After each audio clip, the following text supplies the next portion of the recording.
Bismillahirrahmanirrahim. Assalamualaikum warahmatullahi wabarakatuh. Apa kabar siswa yang berada di rumah?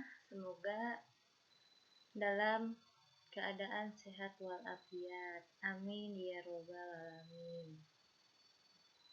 Baik, di sini kita akan belajar tentang PPKN. Dalam mata pelajaran kali ini, silakan siswa untuk memahami, membaca, serta mencatat poin-poin yang pentingnya saja. Terima kasih. Materi pembelajaran kelas 8 yaitu mengenai konstitusi yang berlaku di Indonesia.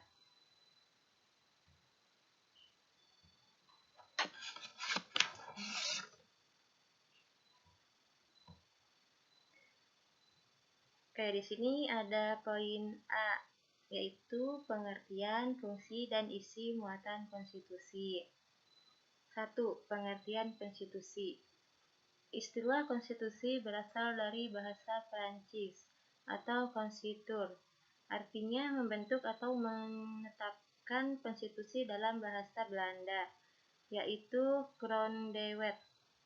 Grond artinya dasar, dan wet artinya undang-undang. Konstitusi dalam bahasa Inggris yaitu konstitusional, artinya konstitusi atau undang-undang dasar. Nah, di sini ada beberapa menurut para ahli. Menurut James Bray, konstitusi adalah sebagai kerangka negara yang diorganisasikan melalui hukum. Nah, yang kedua itu menurut L.J.A. Sheldon, yaitu konstitusi dibedakan dalam dua pengertian, yaitu konstitusi sebagai grondwet atau undang-undang dasar. Konstitusi sebagai UUD adalah bagian tertulis dari suatu konstitusi.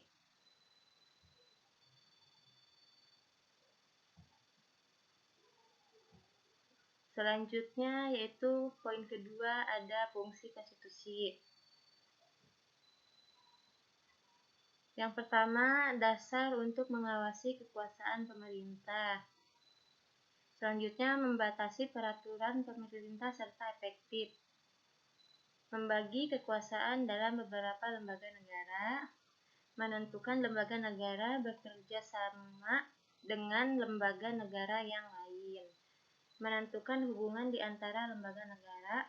Menentukan pembagian kekuasaan dalam negara. Menjamin hak-hak warga negara dari tindakan sewenang-wenang dari pengusaha. Menjadi landasan struktural penyelenggaraan pemerintahan. Yang terakhir, mengawasi semua peraturan perundang-undangan yang berlaku dalam negara. Selanjutnya, poin ketiga yaitu substansi konstitusi negara.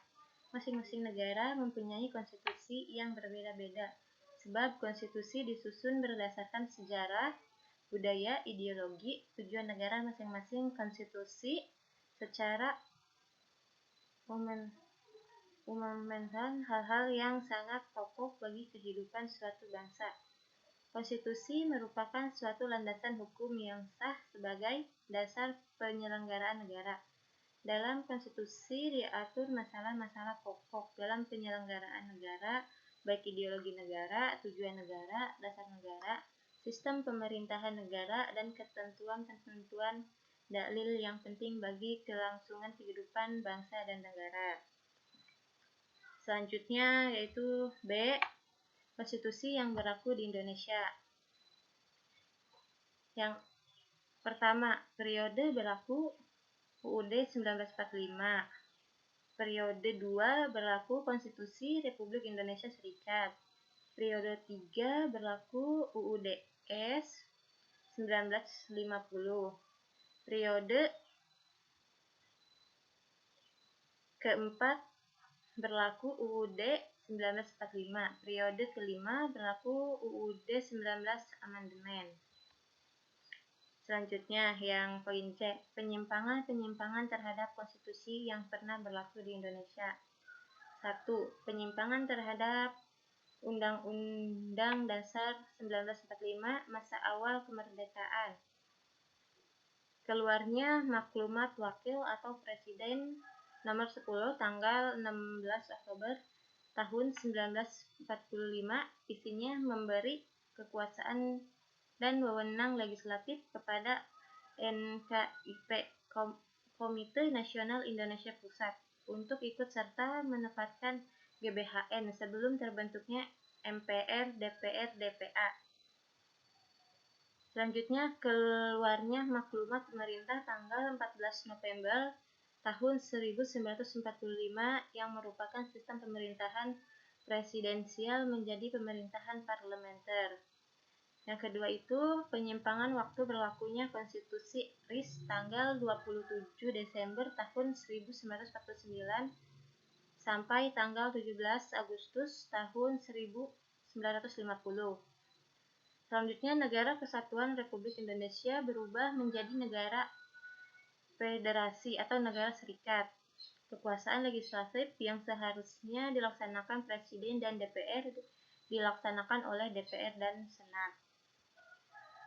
Selanjutnya, poin D, adanya peluang untuk melakukan perubahan atau amandemen. Konstitusi atau Undang-Undang Dasar merupakan aturan dasar atau prinsip-prinsip bernegara yang memuat cita-cita yang hendak dicapai, sehingga konstitusi memiliki jangkauan berlaku tanpa batas. Di pihak lain, dinamika perkembangan zaman kemungkinan sebuah konstitusi dirumuskan sangat umum sehingga memungkinkan penyesuaian diri dengan perkembangan masyarakat. Selain itu, agar membuka peluang bagi adanya amandemen terhadap konstitusi atau undang-undang dasar. Amandemen Undang-Undang Dasar 1945 dilakukan untuk merevisi, memperbaiki, memperjelas, menambah atau mengurangi bagian-bagian yang dianggap tidak sesuai dengan perkembangan zaman.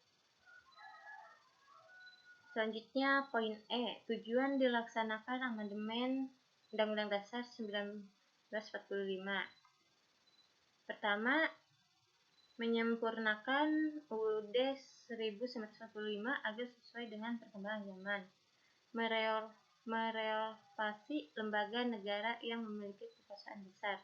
Menghapus lembaga negara yang tidak berfungsi secara maksimal. Mengganti sistem pemeliharaan nasional. Menambah lembaga yang baru sesuai tuntutan demokrasi.